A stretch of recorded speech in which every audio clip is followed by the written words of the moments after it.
Assalamualaikum warahmatullahi wabarakatuh. Perkenalkan, nama saya Maya Tiara Agiarta, NIM C1C020045, Prodi Akuntansi, Fakultas Ekonomi dan Bisnis. Di sini saya akan membacakan hasil UAS perpajakan 1 saya yang terdiri dari 7 soal.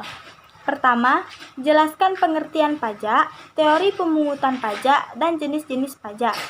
Pajak adalah kontribusi wajib kepada negara yang tertuang oleh orang pribadi atau badan yang bersifat memaksa berdasarkan undang-undang, dengan tidak mendapatkan imbalan secara langsung dan digunakan untuk keperluan negara bagi sebesar-besarnya kemakmuran rakyat. Teori pemungutan pajak. 1. Teori asuransi. Pembayaran pajak menurut teori asuransi ini ibarat seperti pembayaran premi, karena mendapat jaminan dari negara. Negara bertugas melindungi orang dan atau warganya dengan segala kepentingan, yaitu keselamatan dan keamanan jiwa serta harta bendanya. Akan tetapi, teori ini sudah banyak ditentang oleh beberapa para pakar. Alasan para pakar menentang teori ini adalah: A. Jika ada timbul kerugian, tidak ada pergantian secara langsung dari negara. B. Antara pembayaran jumlah pajak dan jasa yang diberikan oleh negara tidak terdapat hubungan langsung. Kedua, teori kepentingan. Pembagian beban pajak kepada negara didasarkan pada kepentingan atau perlindungan masing-masing orang.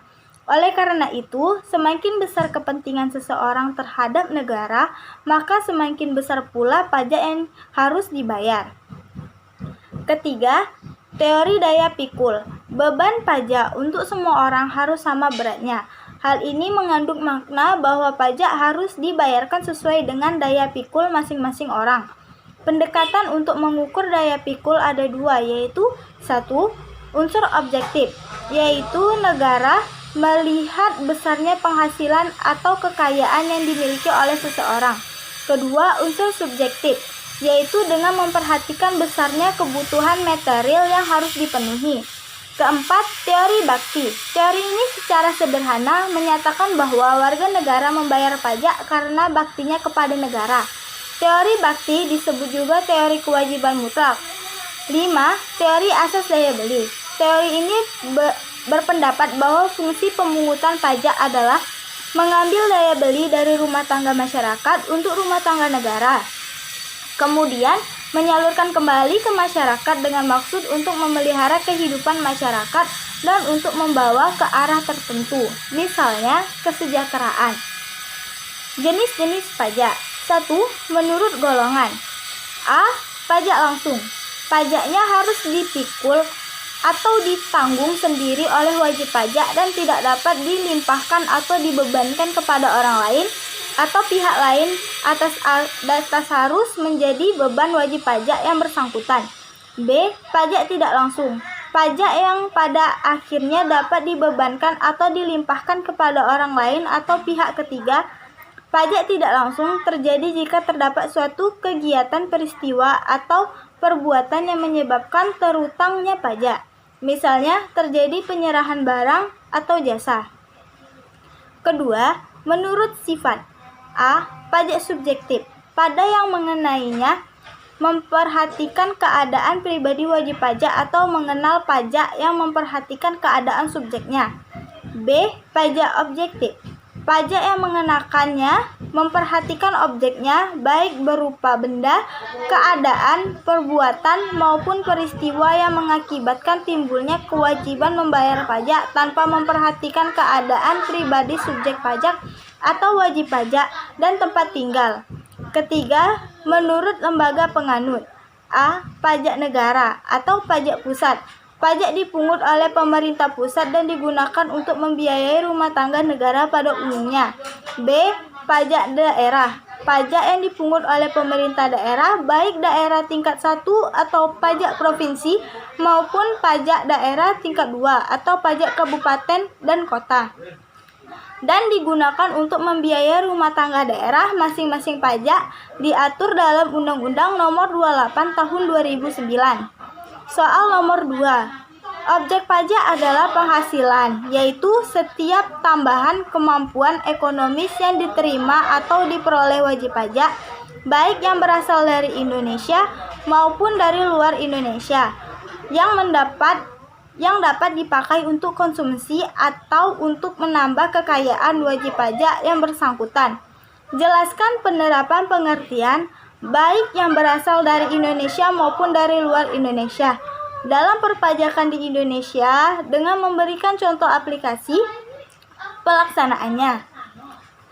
Kusul ini mengacu pada sistem pemajakan Worldwide Income atau WWI yang diterapkan kepada subjek pajak dalam negeri terkait kewajiban pajak objektifnya.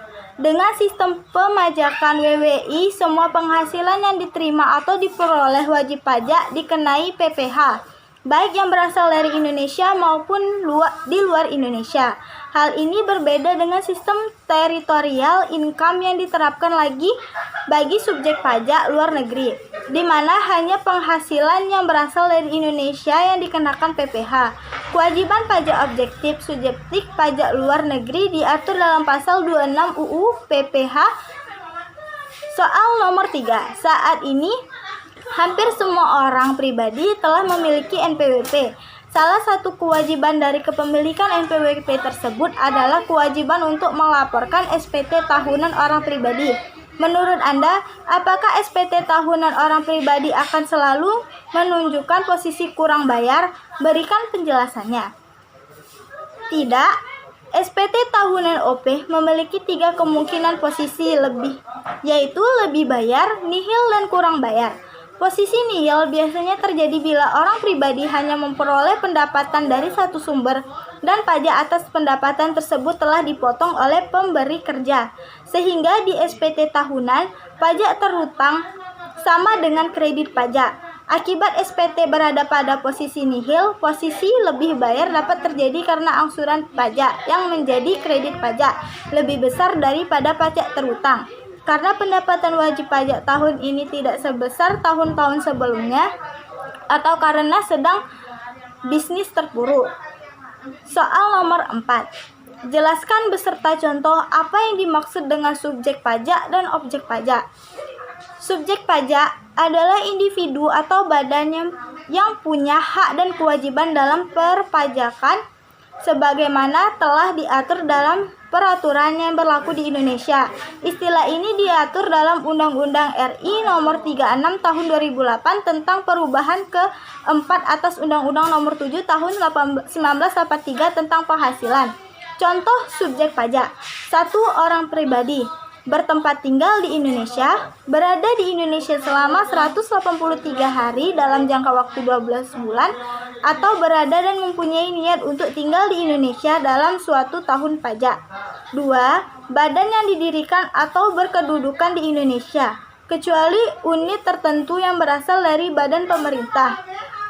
Kriteria badan yang dimaksud adalah pembentukannya berdasarkan peraturan perundang-undangan, pembiayaan berasal APBN atau APBD, pendapatan dimasukkan ke dalam anggaran pemerintah pusat atau pemerintah daerah. Pembukuannya diawasi aparat pengawasan fungsional negara. Ketiga, warisan yang belum terbagi sebagai suatu kesatuan mengakibatkan yang berhak objek pajak adalah penghasilan atau tambahan ekonomis yang diterima oleh wajib pajak. Penghasilan tersebut bisa berasal baik dari dalam maupun dari luar negeri, asalkan bisa dipakai oleh konsumsi dan menambah kekayaan dari wajib pajak yang bersangkutan itu sendiri. Contoh objek pajak adalah 1. Gaji, upah, tunjangan dan honor, laba perusahaan, hadiah dari undian atau pekerjaan atau kegiatan dan penghargaan, bunga termasuk premium, diskonto, dan imbalan karena jaminan pengembalian hutang, dan terakhir adalah dividen. Soal nomor 5. Jelaskan beserta contoh pembukuan dan pencatatan di dalam perpajakan. Pembukuan adalah suatu proses pencatatan yang dilakukan secara teratur untuk mengumpulkan data dan informasi keuangan yang meliputi harta, kewajiban, modal, penghasilan, dan biaya, serta jumlah harga perolehan dan penyerahan barang atau jasa, yang ditutup dengan menyusun laporan keuangan berupa neraca dan laporan laba rugi untuk periode tahun pajak tersebut. Contohnya, laporan keuangan berupa neraca dan laporan laba rugi. Pencatatan, yaitu pengumpulan data yang dikumpulkan secara teratur tentang perbedaan atau penerimaan bruto dan atau penghasilan bruto sebagai dasar untuk menghitung jumlah pajak yang terutang, termasuk penghasilan yang bukan objek pajak dan atau untuk dikenai pajak yang bersifat final. Soal 6. Carilah kasus di bidang pajak penghasilan yang terjadi saat ini dan silahkan beri penjelasan serta solusinya. Kejari Salatiga segera limpahkan kasus pajak penghasilan ke Pengadilan Tipikor Anggarosa. Jumat 10 Desember 2021. Kasus dugaan korupsi pajak penghasilan atau PPh 21 yang dikelola Pemkot Salatiga memasuki babak baru. Kejaksaan Negeri atau Kejari setempat segera melimpahkan berkas perkara dengan tersangka AS berumur 60 tahun ke Pengadilan Tingkat Pidana Korupsi atau Tipikor Semarang. Tersangka AS adalah pensiunan PMS Pemkot Salatiga. Saat kasus terjadi, AS menjabat sebagai bendahara pembantu pada Dinas Pengolahan Pendapat Keuangan Aset Daerah atau DPPKAD Kota Salatiga. Kepada Kejati atau Kejari Salatiga, Moch Rizal Wisnuwardana mengatakan pelimpahan perkara ke Pengadilan Tipikor Semarang dalam proses. Setelah pemberkasan lengkap, kasus yang diduga menyebabkan kerugian negara 12,5 miliar secepatnya dilimpahkan ke Pengadilan Tipikor untuk disidangkan.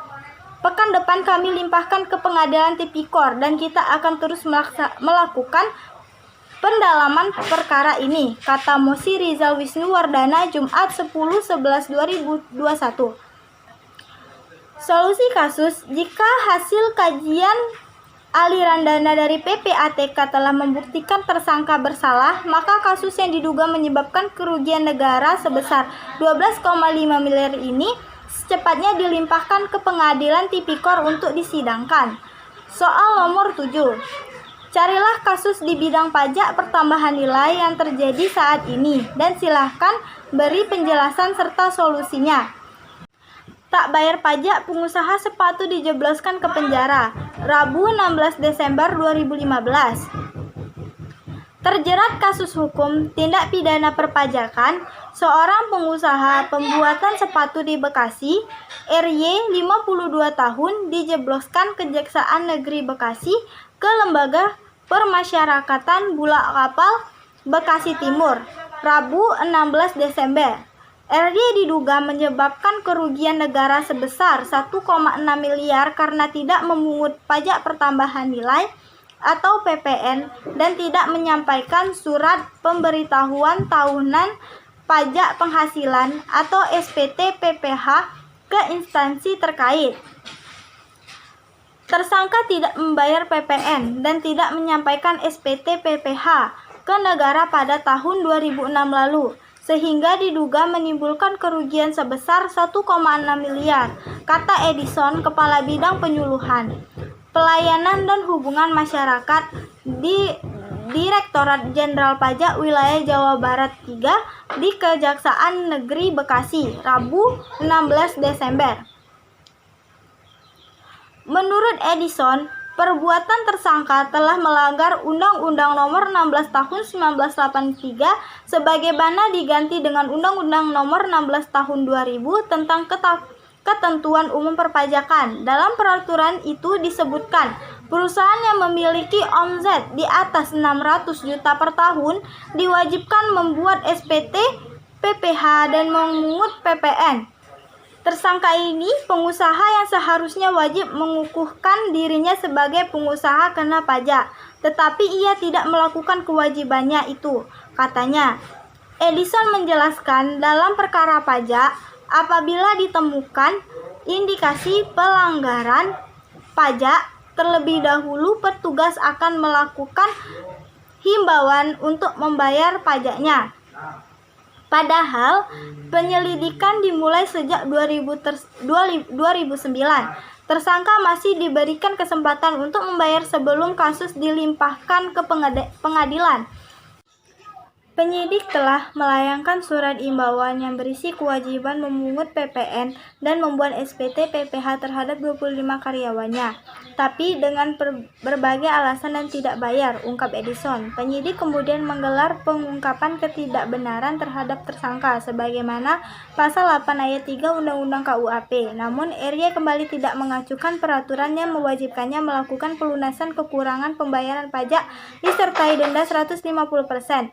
Karena tersangka masih belum membayar kewajibannya, penyidik kemudian menjerat tersangka dengan pasal 44B KUHP. Dalam pasal tersebut, tersangka diwajibkan membayar denda sebanyak 400% atau 4 kali lipat kepada negara. Hingga beberapa bulan dikenakan pasal itu, RY tetap tidak melaksanakan kewajibannya.